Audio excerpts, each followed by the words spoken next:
नमाज कैमरे पढ़ने। के सामने आप कहेंगे कि मुस्लिम महिलाओं को जो है मस्जिद में नमाज पढ़ना चाहिए? कहिए।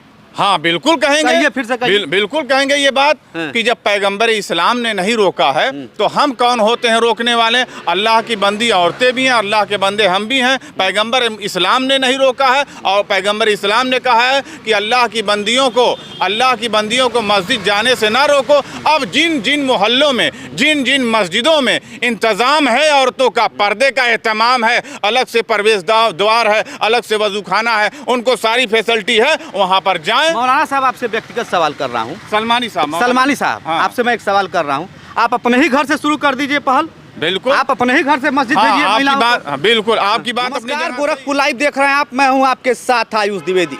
कुरान और हदीस महिलाओं को मस्जिद में जाने से नहीं रोका है। ये बात हम नहीं कह रहे हैं, मुसलमानों के जानकार, मुस्लिम जानकार हैं मोहम्मद सलमानी साहब। इनसे हम जानेंगे कि मस्जिदों में महिलाएं क्यों नहीं जाती हैं। एक तरफ जहाँ कई मुस्लिम कंट्रियों में, कई देशों में देखा गया है मुस्लिम महिलाएं पुरुषों के साथ नमाज पढ़ती हैं, तो वहीं भारत में बैन नहीं कर सकते, सुप्रीम कोर्ट ने बैन नहीं किया है, लेकिन मुसलमान अपने हिसाब से कानून बना लिए हैं। क्या कहना चाहेंगे? मैं शाकिर अली सलमानी, अध्यक्ष हिंदू मुस्लिम एकता कमेटी। आज आपने जो ये सवाल रखा है कि कुरान और हदीस के तहत औरतों को मस्जिद में जाने की अनुमति है और रोका नहीं है कुरान और हदीस ने, फिर भारत में क्यों ऐसा होता है कि मस्जिदों में औरतें नमाज नहीं पढ़ सकती? जवाब इसका ये है कि पैगंबर मोहम्मद साहब के ज़माने में, पैगंबर मोहम्मद सल्लल्लाहु अलैहि वसल्लम के ज़माने में मदीने के अंदर एक मस्जिद थी, मस्जिद नबवी, और मस्जिद नबवी के अंदर पैगंबर इस्लाम खुद नमाज पढ़ाते थे, इमामत करते थे और उनके पीछे औरतें नमाज पढ़ती थी। पहले मर्दों की पक्ति होती थी, फिर उसके पीछे बूढ़े लोग होते थे, फिर उसके पीछे बच्चे, फिर बूढ़ी औरतें, फिर जवान औरतें होती थी। बुखारी मुस्लिम की हदीस है कि पैगंबर इस्लाम अपने पीछे औरतों को नमाज पढ़ने की इजाज़त दिए थे। तो अब ये पता चला कि पैगंबर के ज़माने में होता था, मगर बाद के ज़माने में जब करप्शन बढ़ा, बुराइयां बढ़ी, तो मसलहतन कंडीशनल हालात ऐसे बने कि मस्जिदों से औरतें दूर होने लगी और अपने घरों में नमाज पढ़ने लगी। मगर आज मैं ये कहना चाहता हूँ, इस्लाम धर्म वो धर्म है जिसमें ना लिंग भेद है, ना जात भेद है, ना हम जात की बुनियाद पे किसी को मस्जिद से रोकते हैं, ना लिंग की बुनियाद पे। अब जिन मस्जिदों में, केरल में, देहरादून में, बेंगलोर में और आपके मदीना के अंदर, मक्के के अंदर, जिन मस्जिदों में औरतों का अलग प्रवेश द्वार है, औरतों का वजूखाना अलग है और औरतें नमाज मस्जिद में इमाम के पीछे जमात से पढ़ती हैं। मलेशिया एक कंट्री है, मुस्लिम कंट्री है, वहाँ पे महिलाएं और पुरुष जो है एक साथ नमाज पढ़ते हैं। सऊदी में भी पढ़ा जाता है। पैगंबर साहब का बात किए हैं, पैगंबर साहब मतलब हिंदू धर्म में देखा जाए तो भगवान जिसको कहते हैं, आप लोग में भी इस तरह की चीजें हैं। तो वहाँ जब दिक्कत नहीं है तो पूरे भारत एक सेकुलर राष्ट्र है, यहाँ कैसे दिक्कत हो गया? और कौन मना दिया, कौन रोका है? यहाँ जितनी भी मस्जिदें हैं, किसी ने रोका नहीं है कि औरतें नमाज ना पढ़ने आए। कोई भी मस्जिद का मुतवल्ली या प्रबंधन समिति नहीं रोकती। ये मुसलमानों में, भारत में एक परंपरा पड़ चुकी है कि औरतें घर में नमाज पढ़ें, मर्द मस्जिद में पढ़ते हैं। मगर जब हम इस्लाम के पैगंबर मोहम्मद सल्लल्लाहु अलैहि वसल्लम का आदेश देखेंगे तो हदीस में उन्होंने हुक्म दिया है कि अपनी औरतों को अल्लाह की बंदियों को मस्जिद से ना रोको। तो अब सवाल पैदा होता है कि मदीने में जाती है तो मस्जिद में औरतें नमाज जमात से पढ़ती हैं। पैगंबर साहब ने नहीं रोका, कुरान में नहीं लिखा गया है, हदीस में जो विद्वानों ने लिखा है उसमें कहीं जिक्र नहीं है, तो फिर रोक कौन रहा है? आप कह रहे हैं परंपरा है, परंपरा चलता रहा। तो आप लोग जो है, मान लीजिए मुसलमानों के आप जानकार हैं, तमाम धर्मगुरु हैं, तमाम मौलाना हैं, क्यों नहीं पहल करते हैं कि महिलाएं भी आएँ, पुरुषों के साथ जो है कंधे से कंधा मिलाकर जो है वो भी नमाज पढ़ें? अभी मुस्लिम पर्सनल लॉ बोर्ड ने अपना फैसला दिया है 15 दिन पहले कि मस्जिदों में औरतों पर कोई रोक नहीं है। भारत के अंदर औरतें मस्जिद में जा सकती है नमाज पढ़ने। जो मस्जिद प्रबंधन समिति औरतों के लिए फैसिलिटी रखी है, पर्दे का एहतमाम किया है, उनका अलग रास्ता है और उनका वजूखाना है, तो वहाँ पर औरतें नमाज पढ़ सकती हैं। औरतों को मस्जिद में जाने से ना इस्लाम ने रोका, ना कुरान ने, ना हदीस ने और ना पैगंबर साहब ने, और इसके लिए प्रोत्साहित भी कर रहे हैं उलमाए किराम। मुस्लिम पर्सनल लॉ बोर्ड ने अपना फैसला दे दिया है कि औरतों को नहीं रोका जा रहा। कुछ मौलाना तो कह रहे हैं मामला अनैतिक है, क्योंकि 5 वक्त का नमाज है, उसमें 2 वक्त का जो नमाज में रात में पढ़ा जाता है, तो महिलाएं सुरक्षित नहीं रहेंगी। उनका तर्क क्या है? जिनका भी ये तर्क है वो तर्क गलत है, क्योंकि अनैतिक है। महिलाएं पुरुष के साथ नहीं पढ़ सकती नमाज। पैगंबर साहब के ज़माने में फजर की नमाज सूर्य उदय होने से पहले होती थी और हज़रत आयशा सिद्दीक़ा नबी की बीवी खुद पढ़ती थी, पीछे गवाह है, तो कैसे अनैतिक है। अब रहा सवाल भारत में करप्शन है। भारत के अंदर बहुत सारी ऐसी बातें हैं कि औरतों को मस्जिद में जाने में सुरक्षा नहीं महसूस होती है, औरतें अपने आप को महफूज नहीं समझती है तो नहीं जाती हैं। मगर इस्लाम के ऊपर आप इल्ज़ाम लगाएंगे कि इस्लाम या मुसलमान या कुरान ने या हदीस ने या पैगंबर मोहम्मद साहब ने रोका है, तो कोई भी पैगंबर नहीं रोका है और ना ही मोहम्मद सल्लल्लाहु अलैहि वसल्लम ने रोका है। आखिरी नबी है पैगंबर ने, उन्होंने कहा है कि औरतें नमाज पढ़ सकती हैं। अब भारत के किसी भी मौलाना ने ये नहीं कहा है कि मस्जिद में औरतें नहीं जा सकती हैं। ये बिल्कुल इल्ज़ाम वाली बात है। हाँ, ये कहेंगे कि व्यवहारिक रूप से मुसलमानों का आचरण ऐसा है कि उनका प्रदर्शन नहीं दिखता कि मस्जिदों में औरतें जाएं। तो आप कह रहे हैं भारत में करप्शन है, इसीलिए मुस्लिम महिलाएं नहीं जाती हैं।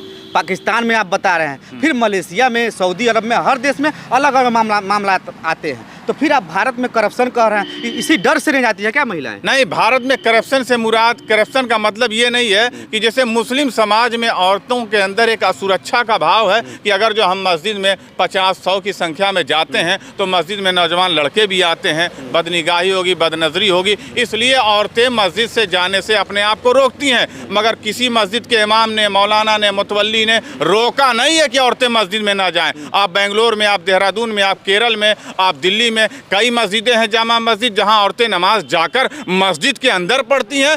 कभी इस्लाम ने नहीं रोका। अब ये मामला है कि मुस्लिम मर्दों के बीच में एक औरत जब मस्जिद में जाती है तो उसको हेजिटेशन, शर्म महसूस होती है, लाज महसूस होता, इसलिए वो नहीं जाती। मगर किसी मस्जिद के मौलाना ने या किसी मस्जिद प्रबंधन ने मुसलमानों की औरतों को मस्जिद जाने पर, उनके प्रवेश पर रोक नहीं लगाया। कुछ महिलाओं से हमारी बात हुई जो मुस्लिम महिला हैं, उनका तर्क है कि पुरुष उनको रोकते हैं, उनके परिवार के पुरुष। जैसे आपने ये तो व्यवहारिक बातें कह रहे हैं कि रोक नहीं है, लेकिन जब महिलाएं घर से निकलना चाहती हैं तो उनके घर के जो पुरुष हैं वो रोक लेते हैं सुरक्षा की दृष्टि से। तो एक तरीके से देखा जाए सुरक्षा भी है और पुरुषों की पाबंदी भी है, इसको कह सकते हैं ना।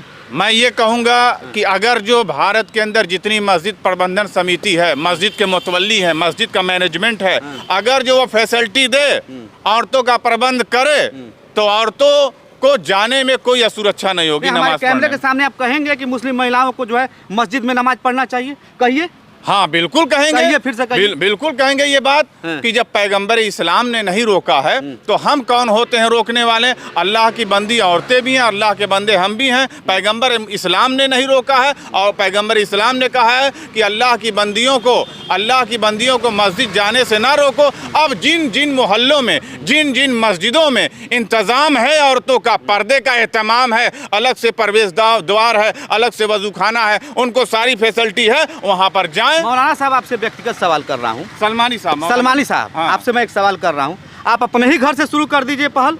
बिल्कुल, आप अपने ही घर से मस्जिद भेजिए महिलाओं को। बिल्कुल, आपकी बात अपनी जगह सही है।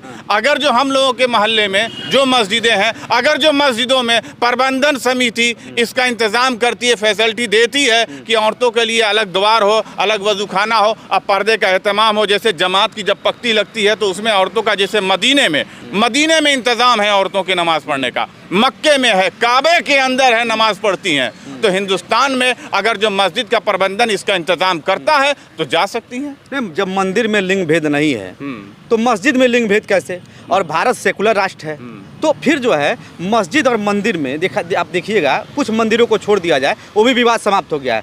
मंदिर में पुरुष और महिलाएं जो है एक साथ जो है पूजा अर्चना करती हैं, तो मस्जिद में क्यों नहीं? फिर सवाल होता है, आप असुरक्षा की बात कर रहे हैं, तो मंदिर में तो ऐसा नहीं दिखता है, तो मस्जिद में असुरक्षा की भाव कहाँ से आ जाएगी? देखिए, भारत के अंदर जितनी भी मस्जिदें हैं, अगर जो उसके प्रबंधन समिति इसका इंतज़ाम करे, जैसा कि मुस्लिम पर्सनल लॉ बोर्ड ने 15 दिन पहले कहा है कि भारत की किसी भी मस्जिद में औरतों का प्रवेश पर रोक नहीं है, तो अभी मुस्लिम पर्सनल लॉ बोर्ड को तो पहले आलिमों की मीटिंग करके, मस्जिदों के इमामों की मीटिंग करके पहले इस बात का क्लियर करें, उनको एक तरह से। मेरी बात समझिए, मैं कहना क्या चाहता हूँ, जब मंदिर में हिंदू महिलाएं सुरक्षित नहीं है, जबकि भारत में हिंदू बहुसंख्यक हैं और मुसलमान अल्पसंख्यक हैं, तो मेरा सवाल यह है कि जब हिंदू बहुसंख्यक हैं और मंदिर में जो हिंदू महिलाएं हैं वो असुरक्षित नहीं हैं, तो मुसलमान तो अल्पसंख्यक हैं, वहाँ कहाँ से असुरक्षा की भाव आ गई?